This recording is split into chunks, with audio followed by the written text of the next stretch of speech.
Bonjour à toutes et à tous, mesdames et messieurs. Bienvenue à ce plateau Le Duel dans Dimension politique.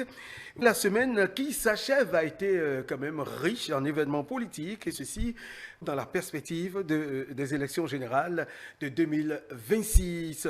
Certaines institutions impliquées dans l'organisation des dites élections s'activent déjà, et même les partis politiques aussi, de séminaires d'appropriation à l'audit du fichier national d'état civil, surtout le fichier électoral, souhaité par le parti Les Démocrates et accordé par le chef de l'État, cité lors de leur rencontre du 23 novembre 2023, et que sais-je encore. Tout ceci présage sans nul doute de la bonne organisation, de la bonne tenue de ces élections générales. Deux tendances divergentes ont répondu à notre invitation ce dimanche. Il s'agit de M. Mohamed Okri Assoba. Bonjour, M. Assoba. Merci de répondre à... Très bien. Merci de répondre à notre invitation, M. Assoba. Je rappelle que vous êtes Mohamed Okri Assoba. Vous êtes proche de l'opposition. Merci d'être sur ce plateau. En face de vous, nous avons Moussiliou Diaboutou-Boutou. Bonsoir, M. Diaboutou-Boutou. Bonjour, M. Merci d'être avec nous pour ce duel entre M. Mohamed Okri Assoba et vous, M. Moussiliou Diaboutou-Boutou. Je rappelle que vous êtes quand même quelqu'un qui soutient la mouvance. Je suis un observateur politique. Je suis un politique. D'ailleurs président d'un mouvement politique qu'on appelle Nouvel Élan, et donc qui a pour vision de faire autrement les choses. Et donc nous réclamons de la troisième voie. D'accord. Alors donc c'est avec vous que nous allons faire le débat, le duel, les idées, les opinions vont s'affronter sur ce plateau. La rencontre que le président de la République dit, elle est différente rencontre que les institutions impliquées dans l'organisation de ces élections ont commencé par faire. Nous avons vu la Sénat qui l'avait fait. Nous avons également vu la Cour constitutionnelle qui était donc en mode pédagogie avec les acteurs. Est-ce que déjà l'opposition se dit oui, quelque chose a commencé? Merci, M. Théodule Rossa. Je voudrais avant tout propos que vous me permettiez de m'incliner devant la mémoire de votre collègue François-Xavier Noumon, qui nous a quittés dans la fleur de l'âge il y a quelques mois. Je me devais de le faire parce que la dernière fois que j'ai été reçu sur un plateau de E-Télé, c'était lui qui m'a reçu. C'est une grosse pète. Je présente à la direction de la télévision et à vous, ses collègues, mes sincères condoléances, paix à son âme. Merci. Pour revenir au sujet, je crois que la préoccupation de tout Béninois, c'est que règne la paix dans notre pays. Et nous allons résolument vers le renouvellement de tous les mandats dans notre pays, les mandats électifs, celui du chef de l'État, des députés et des conseils communaux et municipaux en 2026 à l'occasion des élections générales organisées par les tests de notre pays. Donc, que les acteurs s'activent pour que tout se passe bien, moi je pense que c'est à saluer. Mais les inquiétudes demeurent par rapport à nous qui nous réclamons de l'opposition. Nous disons que il y a encore beaucoup à faire pour nous apaiser, notamment par rapport au code électoral. Que la Sénat aille en séminaire pour mieux comprendre le code, moi ça ne me pose aucun problème. Mais que la Cour constitutionnelle, qui a dû regarder le contenu du code dans tous les sens avant de donner son quitus pour permettre au président de la République, conformément à notre Constitution, de le promulguer, se retrouve également en séminaire. Je me demande si c'est d'appropriation, ça me pose un problème. Parce que quand j'ai regardé un peu dans le dictionnaire, le Robert, appropriation, c'est le fait de s'approprier. S'approprier, c'est prendre possession. Et je suis gêné que la Cour constitutionnelle veuille dire aujourd'hui que c'est maintenant qu'elle veut prendre possession d'un texte qu'elle a rendu conforme à la Constitution.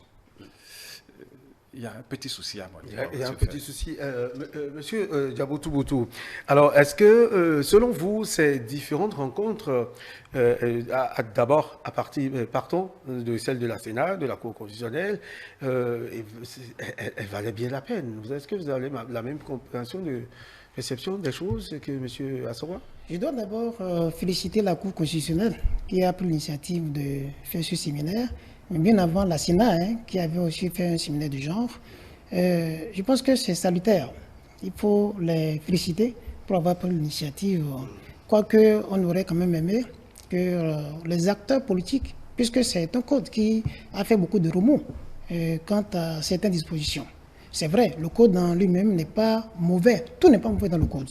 C'est vrai, il n'y a que quelques dispositions dans leur applicabilité qui pourraient poser problème. Et c'est dans ce sens-là, certainement, que la Cour constitutionnelle a souhaité faire ce séminaire avec ces cadres afin d'éviter les difficultés éventuelles qui pouvaient survenir pendant l'application du code.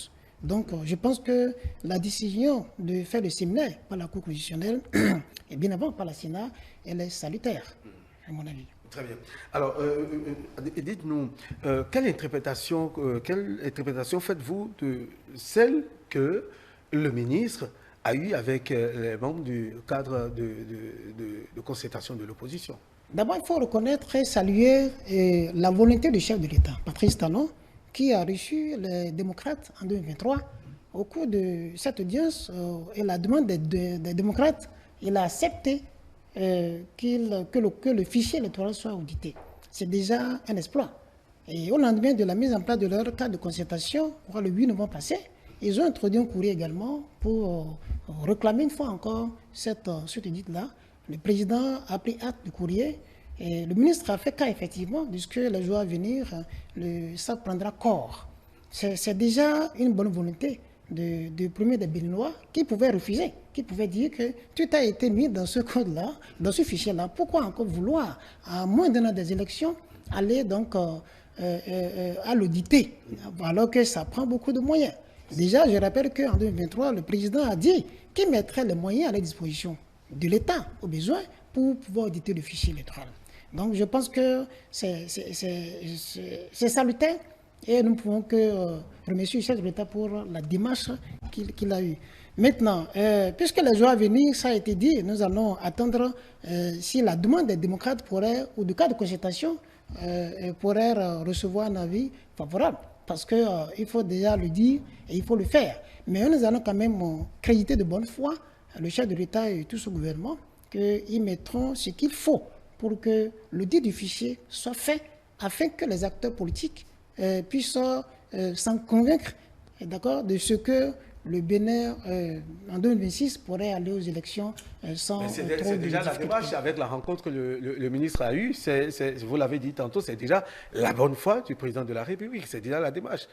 Créer cette ouverture, cette relecture, je dirais, du fichier, revisiter le fichier électoral soit fait. Déjà qu'ils aient été reçus par le ministre Yvon Déthiéno, c'est déjà après que le courrier a été déposé une seconde fois au président de la République, c'est déjà une bonne fois que la demande de cas de concertation sera prise en compte et que les jours à venir, cette guéguerre au niveau du fichier électoral pourrait être conjuguée dans le passé.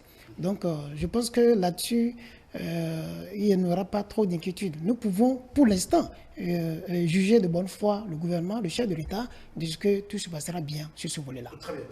Monsieur Assowa, déjà, au regard... Oui, allez-y, Je ne pense pas que le fichier électoral soit la préoccupation majeure de ce cas de concertation. Là, visiblement, vous défendez le cas de concertation. Monsieur Assowa est bien présent pour le faire. Je ne défends pas le cas de concertation, mais il faut faire reconnaître que, qu'on soit de l'opposition ou de la mouvance, c'est le Bénin qui gagne. Oui, donc, nous devons être plus éclairés dans nos analyses afin que nos gouvernants puissent prendre la démarche qu'il faut, sans pour autant créer des silences. Très bien. Alors, je reviens pour dire que... Avant de vous laisser revenir, nous allons écouter monsieur Assowa.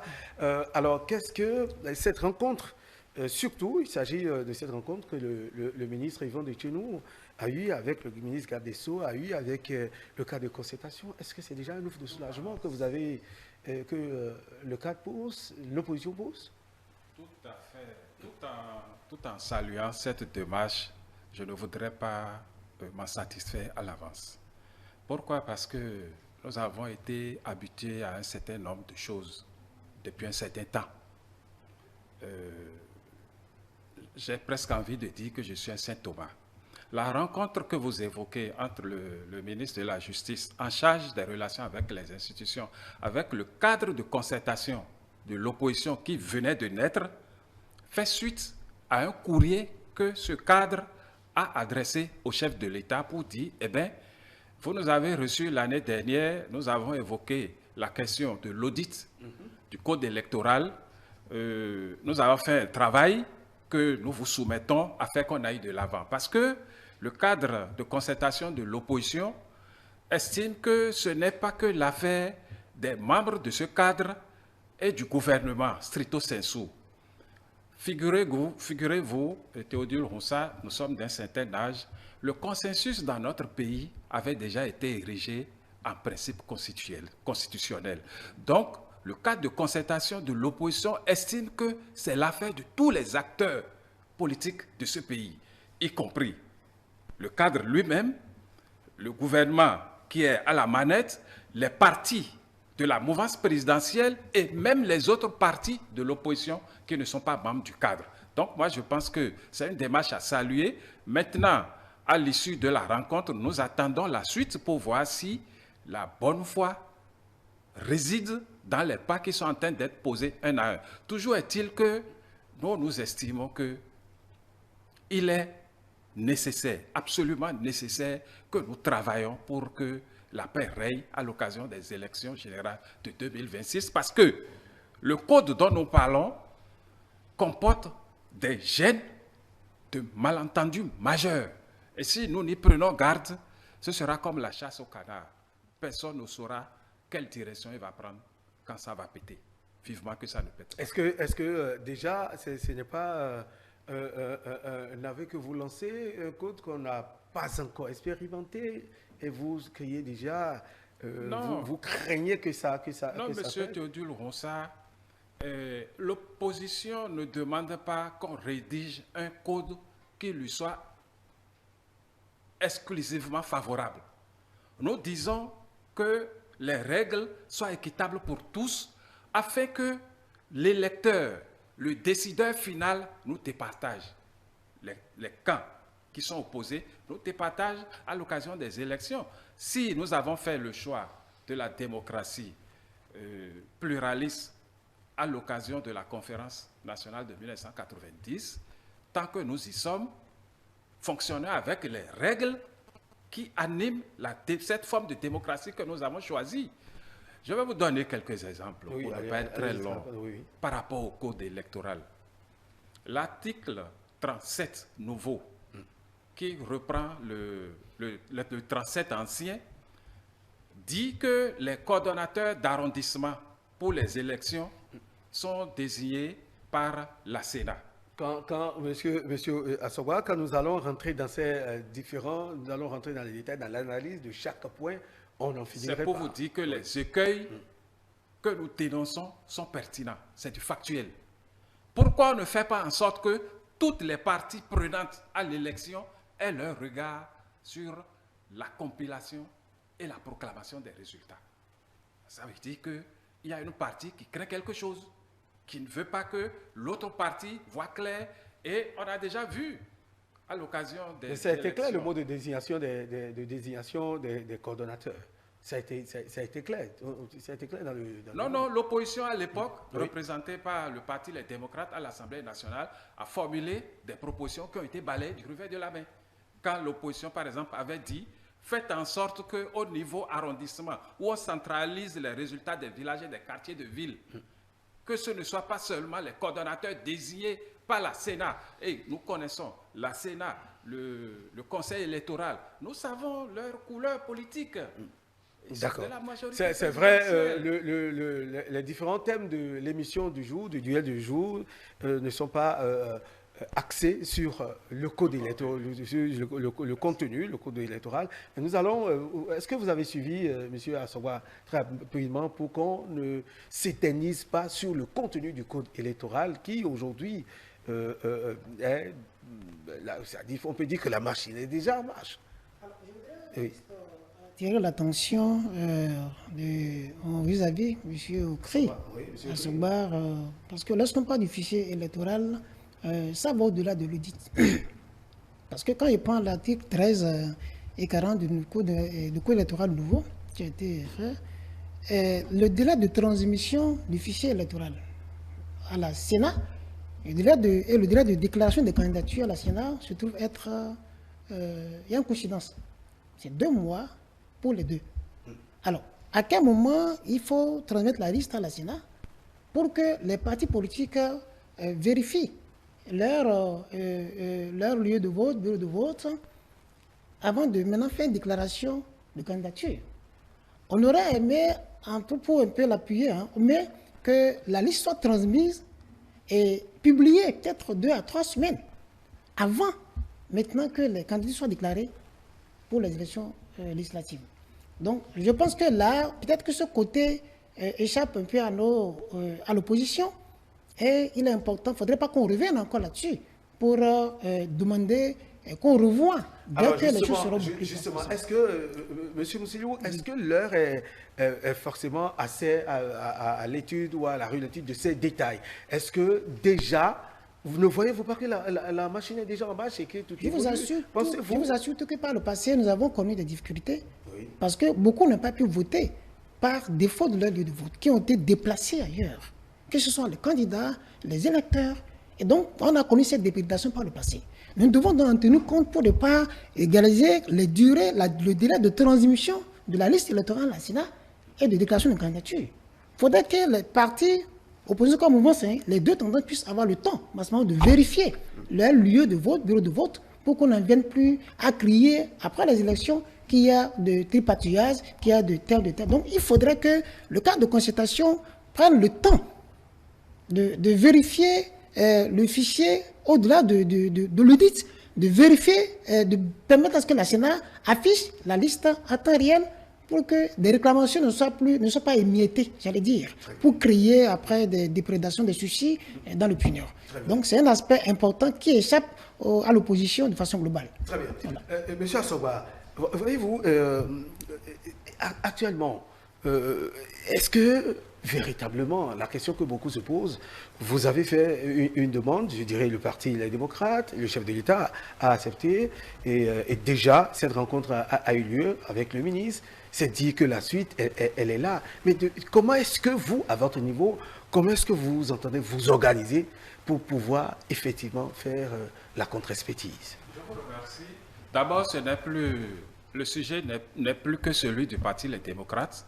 Il est désormais élargi aux autres partis qui ont accepté de se mettre ensemble avec le Parti Les Démocrates pour porter la tolérance vis-à-vis du chef de l'État. Et un travail a été fait en amont. Avec des experts nationaux et internationaux, parce que quand on dit qu'on veut auditer la liste électorale, ce n'est pas quelque chose qui se fait en un temps T et puis on dit c'est fini. Parce qu'il faut extraire la liste électorale, vous l'avez si bien dit dans votre propos liminaire, du fichier de l'état civil. Et un travail qui se fait, mettons, à 1 an et demi, à 6 mois des élections, on ne sait pas ce que ça peut redevenir.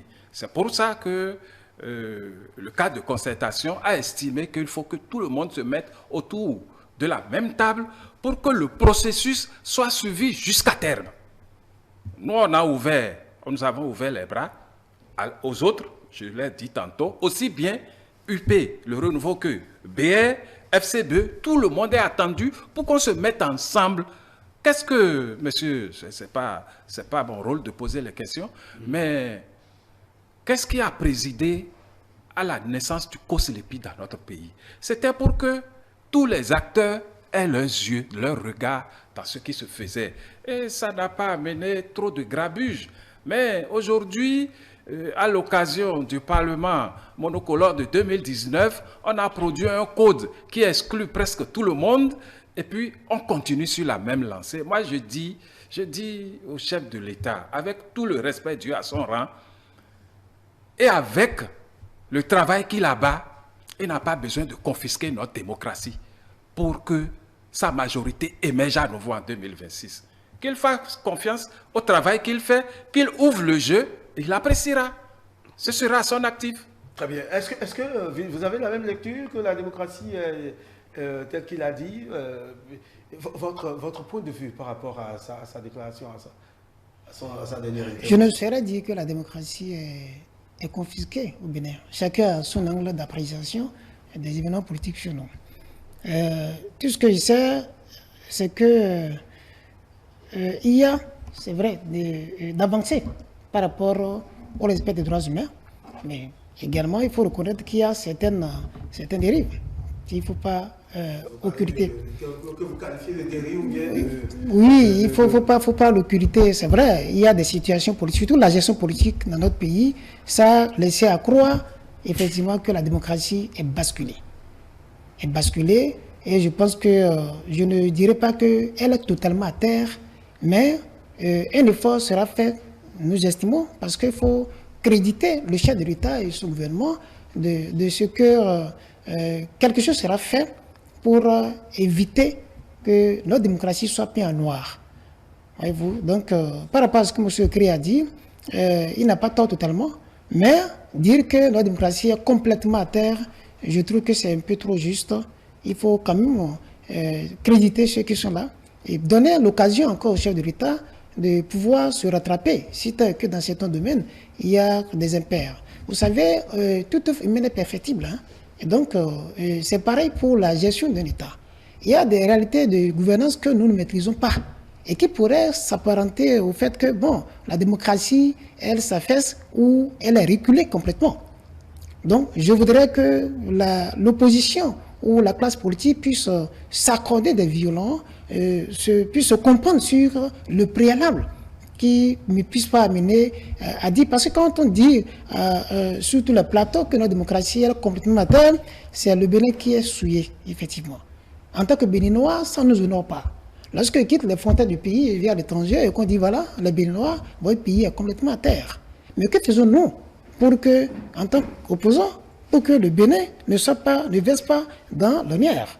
Donc, ce n'est pas intéressant de dire à tout vent que la démocratie au Bénin est complètement à terre, mais qu'est-ce que nous allons faire? Qu'est-ce que nous faisons pour aider le gouvernement à relever la pente? C'est ce que je pense que M. Kri aurait pu suggérer.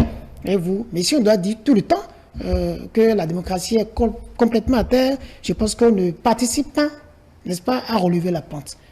Oui, M. Assoua. Je crois que, pour ceux qui me connaissent, je ne fais pas dans la langue de bois.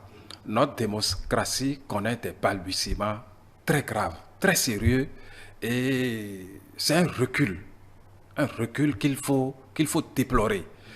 C'est vrai, nous avons dit que l'objet de l'émission, ce n'est pas de rentrer dans les détails du code, mais il y a quelques aspects qui ne peuvent pas passer inaperçus.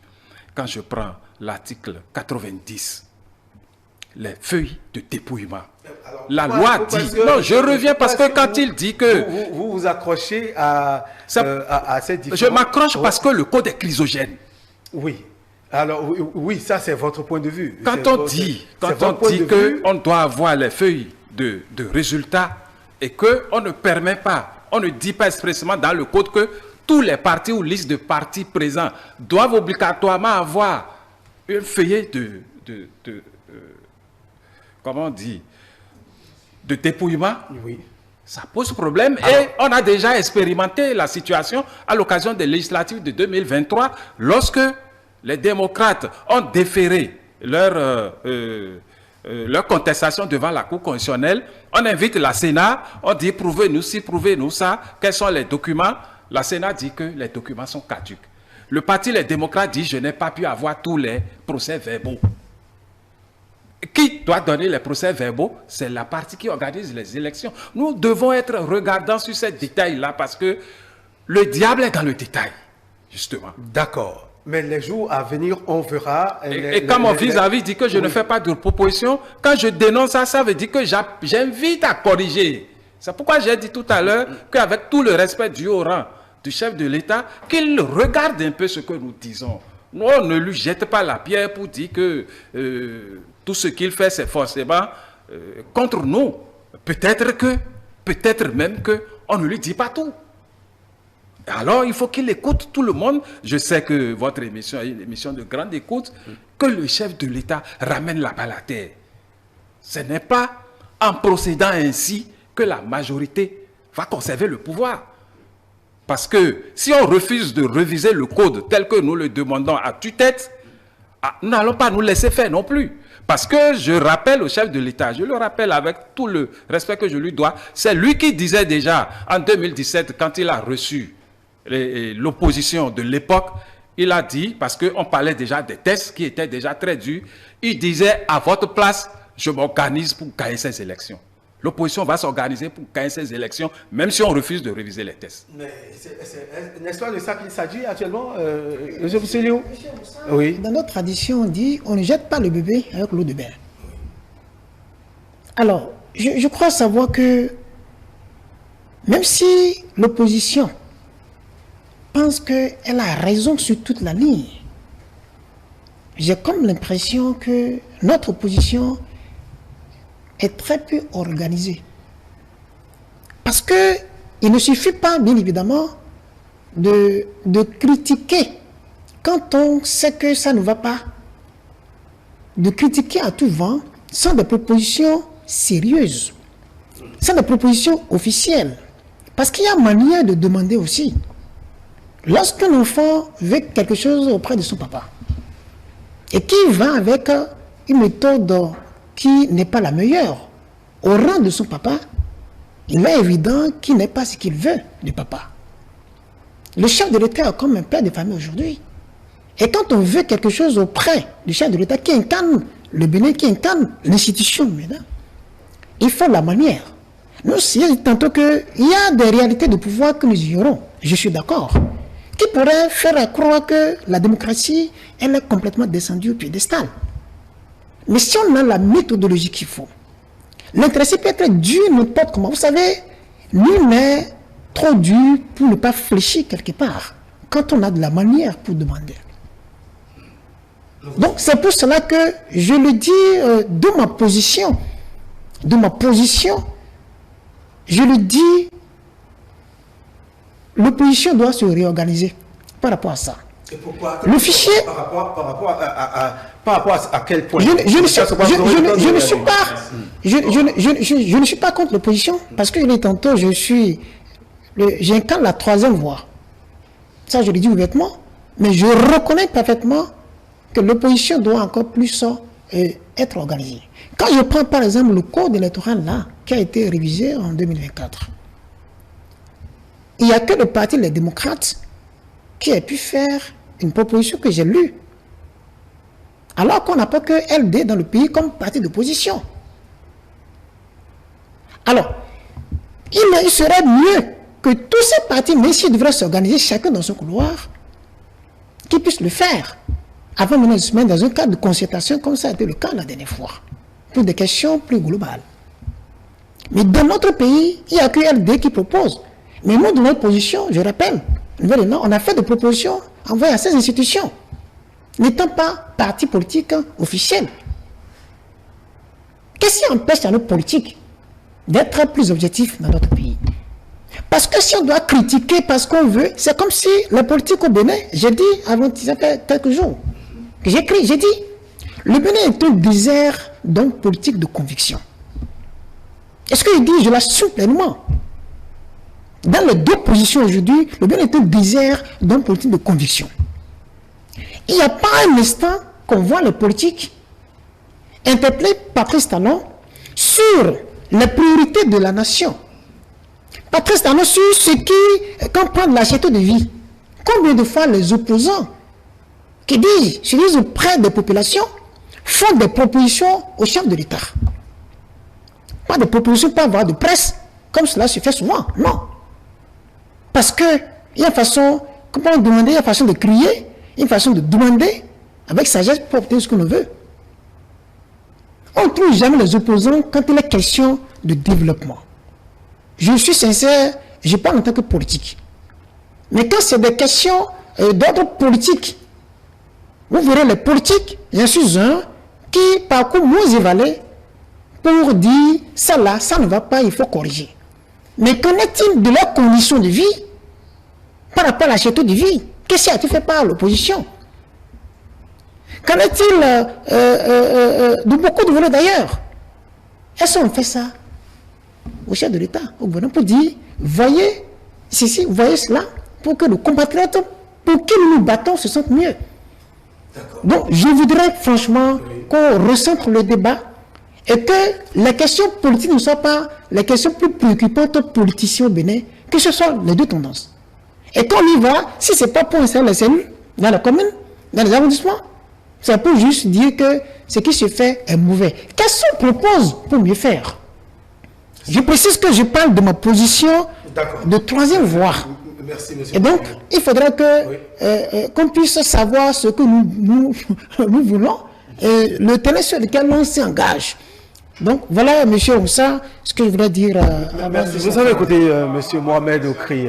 Je voudrais dire à mon monsieur Moussiliou, monsieur Moussiliou Tchaboutouboutou, que nous sommes dans une république. C'est un régime que nous avons choisi et le chef de l'État n'est pas un monarque pour dire, bon, nous sommes les enfants, il y a la manière de demander. Non. Il a été dans une position où il s'est battu pour conquérir le pouvoir d'État. Donc, nous n'avons pas à nous affaler pour dire, quand ça ne va pas pour dire. Donc, sortez de ce couloir pour dire, bon, c'est la manière de dire. Maintenant, en parlant de proposition, que propose la troisième voie? Moi, je ne vous ai pas encore entendu pour dire, par exemple, récemment, les gens parlent de la flambée du prix de l'huile végétale. Qu'est-ce que la troisième voie a déjà proposé? Donc, ne nous jetez pas la pierre au motif qu'il y a des airs de politique, comment vous avez libellé ça? Des airs d'homme politique de conviction. De conviction. Non. On a de la conviction. L'opposition n'a pas pour rôle de faire des suggestions pour dire voici ce que vous devez faire. Nous, on doit dire ce qui ne va pas. On aspire à prendre le pouvoir de l'État par les urnes et le gérer. Le moment des compétitions arrive où nous allons proposer notre offre, notre projet de société. Mais sur 5 ans, nous n'allons pas toujours dire, en lieu et place de ceci, nous proposons ceci. Parce que celui qui est là, il est venu avec un projet de société qu'on appelle le programme d'action gouvernemental, PAG. Donc, ne faisons pas de l'amalgame à ce sujet. Voilà ce que je voulais dire. Oui, monsieur, nous allons vous accorder, donner le temps de réagir 1 minute par rapport à ce que et évoluer, revenir dans le débat, parce que là, ça englobe déjà beaucoup de choses. Cette occasion que vous nous offrez aujourd'hui, moi particulièrement, pour dire certaines choses par rapport à la classe politique. Non, en fait, ce n'est pas de juger la classe politique. Je ne juge pas la classe politique. C'est par rapport à un sujet bien précis. Tout à fait. C'est de ça qu'il s'agit. Oui. Quand M. Okri dit que l'opposition ne doit pas, que le président n'est pas un monarque et qu'il ne faut pas aller faire chose, je le comprends. Mais c'est comme si l'opposition, dans tous les pays qui adoptent cette position-là, quand on dit opposition, il faut tout peindre en noir du début jusqu'à la fin. Monsieur Okri, c'est comme ça au Bénin. C'est comme si quand on veut conquérir le pouvoir, il ne faut pas voir le biais qui se fait de l'autre côté. Parce que dans notre idéologie, l'opposition, c'est cette force-là qui est contre le gouvernement, qui est dans la perpétuelle démarche de conquérir le pouvoir d'État. Dans ce cas, qu'est-ce qu'elle fait? Elle ne voit plus ce qui se fait de bien, mais plutôt elle peint en noir tout ce qui se fait. Tout ce qui se fait. Voyez-vous? Tout ce qui se fait de mal. C'est ça qui n'est pas bien. N'attendons pas que l'opposition aille d'abord aux élections par son projet de société pour proposer, n'est-ce pas, des alternatives pour des situations conflictuelles dans le pays. Parce qu'on le veuille ou pas. Si ça vacille aujourd'hui, l'opposition est dans le pays aussi. Donc, et les populations qu'elle est censée défendre sont dans le pays aussi. C'est pour ça que le fait même de faire des propositions constructives au gouvernement ne quitte pas le fait que si l'opposition est organisée, elle ne pourra pas prendre le pouvoir d'État. bien évidemment. Quoique peut-être les tests peuvent être verrouillés n'importe comment, mais s'il y a certaines organisations, je pense que l'opposition peut faire mieux. C'est ce que moi je tiens à rappeler aujourd'hui. Donc il va falloir que même dans les clarifications, dans les prochaines réformes, que nous puissions changer la terminologie opposition, et même mouvement souci. Parce que dans la tête de tous les Béninois aujourd'hui, qui se réclament de cette position, c'est que quand on dit opposant là, il faut tout payer en noir. Même quand il y a de bonnes choses qui se font, il faut tout payer en noir. Je le dis aujourd'hui, dans le régime de Patrice Talon, tout n'est pas mauvais. Monsieur Kripe le dit, tout n'est pas mauvais, effectivement. Il y a beaucoup de bonnes choses qui se font. Mais je suis d'accord aussi que beaucoup, il y a des impairs qu'il faille corriger. Et toute offre humaine étant perfectible, on doit se mettre ensemble pour construire notre idéal politique. Autrement dit, dire que tout est mal, on se salue en tant que Béninois à l'étranger. Oui, monsieur Okri, dites-nous, monsieur Mohamed Okri Assoba, mais l'autre question qu'on se pose est de savoir, oui, l'opposition semble obtenir on va d'obtenir cette révision du fichier. Cet audit du fichier électoral, merci. Alors, est-ce que vous êtes avec la question que beaucoup de Béninois se posent, alors qui va financer? Allez-vous laisser le gouvernement financer ou c'est l'opposition qui prend ses responsabilités? Non, l'opposition n'a pas les moyens de financer une telle opération. C'est de la prérogative régalienne de l'État de faire participer tout le monde à l'audit, où le chef de l'État dit « je ne vais pas faire d'audit, contentez-vous de ce qu'il y a », ou il décide de le faire à la demande des uns des autres, et c'est l'État qui finance. Je voudrais... Et d'ailleurs, il a prouvé sa bonne foi en acceptant, si vous n'avez pas les moyens. Oui, c'est pourquoi je dis que j'espère qu'il ne va pas changer d'avis sur le parcours. Vous pensez-vous qu'il pourrait changer d'avis si déjà cette rencontre avec le ministre a eu lieu, monsieur Okri? Non, moi je lui crédite de la bonne foi a priori. Mais c'est le résultat qui m'importe parce qu'on nous a déjà habitués à d'autres manières de faire par le passé. Moi, mon raisonnement tient du factuel. Pour les élections présidentielles de 2021, le chef de l'État nous a dit au cours de sa tournée que l'opposition va prendre part aux élections. Est-ce qu'on a eu ce cas de figure? Or, la parole du chef est sacrée. C'est pourquoi, moi, je suis encore dubitatif. Mais je dis, après le courrier du cadre de concertation, il a instruit son ministre en charge avec les institutions de rencontrer le cadre, je dis, j'aperçois une lueur d'espoir. Et pour répondre à M. Diaboutou, nous ne sommes pas d'une opposition qui peint tout en noir. Nous n'avons pas vocation de faire la publicité à celui qui est au pouvoir non plus. Ce qui est bien, on regarde, on observe, à la limite on en bénéficie. Mais c'est sur ce qui est mauvais que nous on tire de 2 traits pour dire ceci n'est pas bien. Et quand tu fais quelque chose, on te dit ce n'est pas bien, tu dois savoir que, ben, comment je fais pour réparer? Ne dis pas que celui qui attire ton attention, que c'est forcément lui qui doit te dire comment corriger. Non, moi, je ne devais pas le dire. Aujourd'hui, je me réclame de l'opposition. Théodule Ronsa, j'ai été de la majorité présidentielle. Et qu'est-ce qui vous a Jusqu'à 1 an et quelques. Oui, je suis parti justement à cause des questions de liberté, de démocratie, de confiscation de notre état de droit. Quand je le dis que c'est trop fort. Ce n'est pas trop fort. Notre démocratie est privatisée. Ce n'est pas bien ce qui se fait. Les gens nous observent à l'international. Nous qui avions été pionniers après le Sénégal, voici où nous en sommes aujourd'hui, où des institutions disent gaillardement devant la Cour constitutionnelle que les documents sont caducs. Et quand ils disent ça, on ne peut rien faire. On donne tort aux players. Très bien. Oui, monsieur Boussé, votre réaction?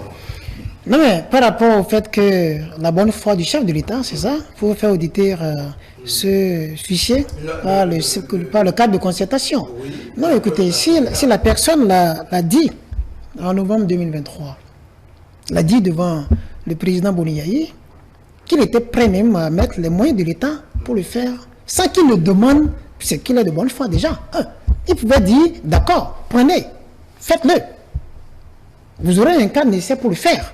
Il n'a pas, il a dit plutôt, oui, il vous fait, oui. Il a dit encore, je mettrai les moyens aux besoins de l'État pour vous aider. Un an après, pratiquement un an après, vous repartez encore, il est sous ministre de la Justice pour recevoir. Il a qu'une réception de courrier pour dire ça va se faire. Alors il faut voir qu'il est intéressé, il est de bonne foi. Il ne faut plus douter de sa bonne foi, à faire en sorte que le cadre de consultation puisse auditer, n'est-ce pas, ce fichier-là. Donc je pense que nous n'en avons plus douté de sa bonne foi.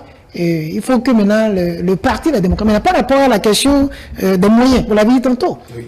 Et si l'État disait à un moment donné qu'il n'a pas le moyen pour pouvoir aider la liste là, vous savez comment? C'est ça.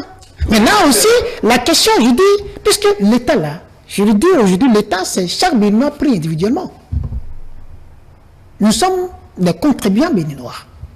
Et quand on est politique, il faut savoir assumer ses actes. C'est clair. L'État peut dire, à l'étape actuelle de nos ressources, nous n'avons plus de moyens additionnels pour pouvoir faire auditer cette liste. C'est ce genre de alors, discours, je ne suis qui pas... fabrique les tyrans. Non, je ne suis pas en train de donner raison. Qui n'a pas les moyens Monsieur Okri, vous avez dit que l'État, c'est nous allons peut-être... Les gouvernants ne peuvent pas décider qu'ils ne feront pas ce qui va dans le sens de la paix. Le gouvernement politique, je ne dis pas que le gouvernement se soustrait de la volonté de financer ou d'aider le cadre de vous avez dit s'il refuse. Non, c'est une hypothèse. C'est une hypothèse, comme il a dit. C'est une hypothèse, je ne dis pas cela. Mais quand on veut quelque chose, on se donne les moyens. Monsieur Okri, sont sincères. Si je peux arriver que le président dise, à l'heure actuelle, on n'a plus de moyens parce que c'est de gros sauts pour faire venir des partenaires. Qu'il y a peut-être une priorité. Je dis, non, je ne parle pas de position politique là où je suis en train de parler. Mais ça peut arriver, c'est une évidence. Mais le fichier électoral est la pièce maîtresse de l'élection. Je ne dis pas non, Bref, je pense que le président, on va le créditer de bonne foi. Et pour l'avoir dit une fois, deux fois, il ne cessera pas de montrer cette bonne foi-là afin que le fichier soit audité les jours à venir. Merci à vous, chers invités. Je rappelle que nous sommes en face de M. Okri Mohamed Okri Assoba. Il est proche de l'opposition. M. Moussiliou Djaboutou, oui, qui se dit centriste. Troisième voie centriste, en tout cas. Merci et nous allons aborder très rapidement, puisque nous n'avons plus assez de temps, aborder le second sujet. Il s'agit bien de l'Institut de la Fondation Mo Ibrahim. Cette fondation qui est une œuvre pour renforcer donc la gouvernance en Afrique et dans le monde. Il s'agit de l'IAG qui essaye d'évaluer les pays africains sur plusieurs indicateurs depuis plus de 2 décennies. Donc, elle s'éveille a fait ce travail. Alors, 10 ans après, le Bénin a été évalué. Très bonne position sur 54 pays. Le Bénin occupe la 13e place sur une moyenne de 58,9% sur 100, c'est-à-dire que le Bénin passe devant plusieurs pays. Ça veut dire qu'on peut s'en réjouir, monsieur Okri, quoi qu'on dise, que vous êtes de l'opposition, mais quand vous lisez sur 54 pays, votre pays, le Bénin, occupe la 13e place, devant l'Afrique du Sud, la Côte d'Ivoire, le Nigeria. N'est-ce pas une performance qu'il faut saluer? Je vais une fois encore surprendre négativement mon vis-à-vis. La fondation Mo Ibrahim, comme le dit l'appellation est une fondation. Les indications qu'ils ont utilisées pour faire leur évaluation sur 10 ans, je ne les maîtrise pas, mais je retiens une chose. Pour ces genres d'évaluation qu'on fait et qu'on publie à volonté, j'ai connu une malheureuse expérience avec les institutions de Bretton Woods avec ce même pays. À la veille, vous voulez retourner dans les années antérieures? Je veux parler du FMI et de la Banque mondiale il y a moins de 10 ans. Il y a moins de 10 ans, puisque Mo Ibrahim parle d'évaluation effectuée sur 10 ans. Il y a donc moins de 10 ans, à la veille du départ du régime du président Yahya Boni, le FMI a fait une revue et a estimé que tous les signaux étaient au vert pour le Bénin. Nous finissons les élections en mars. Un nouveau gouvernement s'installe. Quelques mois après, la même institution revient pour se dédier. moi j'ai dit à l'époque qu'il faut se méfier de tout ceci. Moi je ne rejette pas entièrement le travail qui a été fait par Mo Ibrahim. Il y a des indicateurs qui ont été évalués, des indicateurs perceptibles. Oui. Très perceptibles. Bon, 23 sur 58. Non, 13e sur 13e. Ah oui, parce que avec sur l'un des indicateurs, parce que j'ai 3,. parcouru, j'ai fouillé un peu, sur l'un des indicateurs, on était 23e. Donc je crois que c'est la moyenne qui fait qu'on est 13e. 13e, la moyenne générale. Ben, écoutez, si ça peut apporter du sourire au gouvernement. Pas à vous. Non, moi je reste vraiment froid par rapport à ça. Monsieur, ça ne me dit pas. Je pense que nous devons féliciter le Bénin pour cette position. Parce que depuis 2016, nous avons occupé la 13e place. Hein. Ça, il faut le dire. Donc, ce n'est pas, anodin. Ça veut dire que quelque chose se passe dans le pays. C'est vrai, quoique tout n'est pas rose. Quand je m'en tiens, par exemple, à la comparaison avec l'IDEA de la Banque mondiale, je vois que le Bénin, là, aussi occupe une place importante. 4e, où, voilà, à part l'Ouganda, le Kenya, et quoi, le Rwanda, eh bien, avec le Sénégal, il est à 33,7 points. Donc, voilà. Et le Sénégal, bien sûr.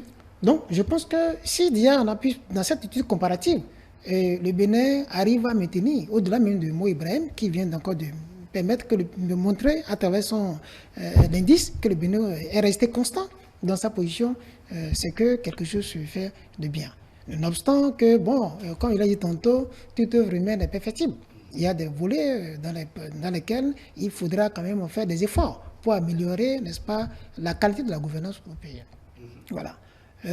Quand je prends par exemple le volet infrastructurel, parce que c'est dedans, c'est pas des indices, des points que Mo Ibrahim a relevés. Voilà, infrastructure. Voilà.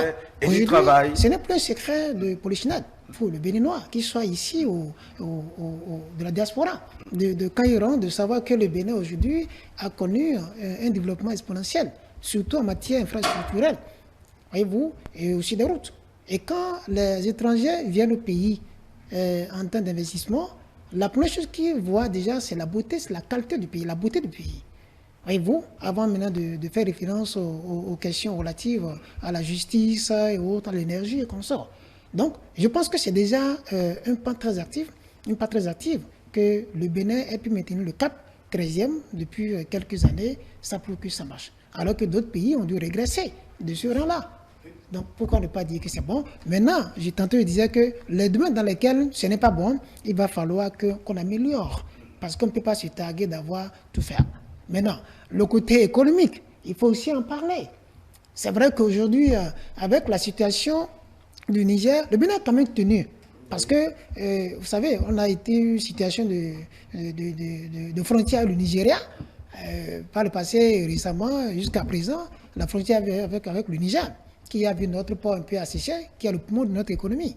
Mais pas pour autant que le Bénin tient un peu sur le coût financier. Les salaires sont payés.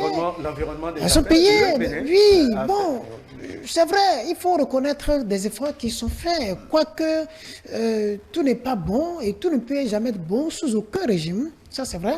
Mais reconnaissons qu'un effort est fait et travaillons pour que nous puissions conjuguer les efforts, que ce soit opposition ou mouvance, pour que le Bénin avance. C'est le Bénin qui gagne. Et non l'opposition ou la mouvance. Monsieur Assowa, n'êtes-vous pas aujourd'hui, au-delà de tout, puisque là, nous sommes dans la rubrique, dans l'appréciation de l'évaluation de Mo Ibrahim, et n'êtes-vous pas fier aujourd'hui d'être béninois? C'est à relativiser.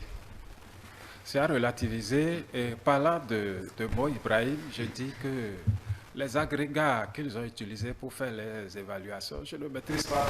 Donc, mais c'est bien sûr, ça dit de l'administration publique, quand vous passez dans l'administration publique béninoise aujourd'hui, comment est-ce que c'est apprécié l'environnement des affaires? Est-ce que M. Okri, qui crée une entreprise aujourd'hui, n'a-t-il pas les facilités? Nous sommes dans le pays. Alors, nous savons de quoi on parle. J'aurais voulu que cette question, par exemple, vous la fassiez apprécier par des spécialistes. Je n'en suis pas un. C'est pourquoi je suis un peu Mais vous êtes quand dérangé. même un Béninois. Oui, je suis un Béninois et je vais justement, c'est pas que je ne vais pas me prononcer. Oui. J'ai évoqué tantôt les institutions de Bretton Woods, il en a parlé aussi. Les agrégats macroéconomiques, on les prend, on les habille, on nous dit que tout va bien dans le pays. Mais quand on descend au niveau micro, ce n'est pas la beauté du pays qui nourrit les citoyens. Nous sommes dans le pays, vous n'allez pas me dire que tout le monde sourit parce qu'il y a des infrastructures. Il y a inflation d'infrastructures. Ne dites pas qu'il y a développement. Parce que j'ai coutume de dire que le développement, c'est un concept. Ce n'est pas parce que vous me faites la route, ce n'est pas parce que vous avez bâti un immeuble, un gratte-ciel, que vous développez le pays. C'est l'homme d'abord. Au point où il fut près de 15 ou 20 ans, les Nations Unies ont dû définir la notion d'IDH, indice de développement humain. Alors, si nous ne mettons pas l'homme au cœur de nos actions, on a beau faire des routes, moi j'en bénéficie. Autrefois, pour aller chez moi à Glazoué, entre Calavi et Boyko, c'était la croix et la bannière. Aujourd'hui, j'y vais facilement. Je ne crache pas là-dessus. Mais je dis, il n'y a pas que ça. D'accord. Vous parlez de développement humain, mais l'indice Ibrahim a apprécié le Bénin dans tout ce qui est fait comme effort par rapport au développement humain, par rapport à cet indicateur, dans le domaine de la santé, l'éducation, la protection sociale et les services sociaux, et même l'environnement durable, M. Assowa. Oui, c'est pourquoi je disais tantôt que je ne veux pas... C'est pas que je suis sceptique, c'est pas que je tiens à perdre. Nous allons écouter M. Moussillou, le Oui. peu que vous observez, parce qu'au-delà de tout, on connaît ça. Vous avez apprécié, par exemple, on connaît comment ça se passe. l'infrastructure qui est réalisée de Cotonou à Glazoué. Par rapport à ces indicateurs, à ces trucs qu'on fait pour faire plaisir au régime. On a connu récemment ce qui s'est passé au Niger avec la même fondation. Ah, moi, je me renseigne beaucoup, je m'informe. Voulez-vous comparer le Bénin au Niger? Non, ce n'est pas par rapport à l'État du Niger. Il y a eu une situation entre cette même fondation et l'ancien président Issoufou, qui descendait du pouvoir et qu'on a dû retirer de la liste pour des raisons qu'on connaît. Alors que ce n'était pas comme ça au départ. Donc, très bien. Monsieur Moussillou, nous allons votre... oui. Opiner autrement cette question de l'indice du développement humain ou de notre qualification par rapport à Mo Ibrahim, hein. Même si on n'est pas technicien, statisticien du domaine, on peut apprécier au regard du quotidien dans lequel nous sommes. Et je pense que lorsque je prends, c'est vrai que tout n'est pas rose aujourd'hui. Mais quand on prend le secteur de la digitalisation, la qualité du service public, je vous assure tout que des Béninois, beaucoup sont fiers de cette réforme-là, par exemple. Puisque par le passé, des gens, pour avoir leur casier judiciaire, il leur faudrait prendre du bus ici pour aller jusqu'au nord, au coin, à Kétou, je ne sais pas. Il fallait faire peut-être plus d'une semaine pour avoir cette pièce-là. Mais aujourd'hui, avec 1900, je crois, et en moins de 24 heures, vous l'avez sur votre téléphone. À combien? Sans se déplacer dans sa chambre à coucher. Alors que par le passé, il fallait débourser plus de 20 000, 50 000 pour faire ça là. On envoie ça à quelqu'un qui le fait. On lui paye, on paye l'intéressé. Aujourd'hui, nous perdons de vue ces réalités à cause de certaines incompréhensions liées à la gestion du pouvoir d'État. Donc ça aussi, c'est une réforme qu'il faut saluer. Les routes, il n'y a pas de développement sans la voie aujourd'hui. Et au-delà de Cotonou et des grandes villes, les acteurs, même des gens sont fiers d'écouter. Même ceux qui se disent purement opposants, j'avoue, j'écoute, ils disent, nous sommes contents quand même parce qu'on n'a jamais pensé que la voie allait prendre par ici. C'est très important. Cependant, j'ai dit tantôt, tout n'est pas rose. Mais il faut apprécier ce qui est fait à sa juste valeur, afin que le reste soit fait. Parce que quand on veut quelque chose et qu'on ne sait pas apprécier ce qui est fait, c'est pas évident peut-être que vous l'obtenez facilement. Donc c'est peut-être ça qui fait dire que le Bénin va mal aujourd'hui. Je pense que nous devons faire table rase en tant que politique pour voir de façon objective et non de façon dans l'intérêt Parce que les politiques au Bénin, c'est une question d'intérêt qui n'a pas de couleur politique. Et nous devons changer de la méthodologie pour avancer dans notre pays. Merci, monsieur Diaboutou. Monsieur Mohamed Okri Assoba. Oui, justement, je remercie tous vos techniciens. Oui. Je dis que c'est bien, c'est beau de développer un pays, mais on ne développe pas un pays en prenant pour option d'affamer ses concitoyens. Premier constat. Deuxième constat, parce qu'on développe un pays, on ne jette pas tout le monde en prison. Je vous remercie. Merci à vous. Là, c'est votre opinion, monsieur Mohamed Okri Assoba. Je rappelle que vous êtes proche de l'opposition. Vous étiez en face de monsieur Moussilou Diaboutou. Merci d'avoir répondu à notre invitation. Merci à vous également, monsieur Mohamed Okri Assoba. Mesdames et messieurs, ainsi prend fin le duel de ce dimanche 24 novembre 2024. Tout le plaisir est pour nous de vous savoir en notre compagnie tous les dimanches pour ce cocktail, le grand cocktail d'immense politique qui se poursuit d'ailleurs.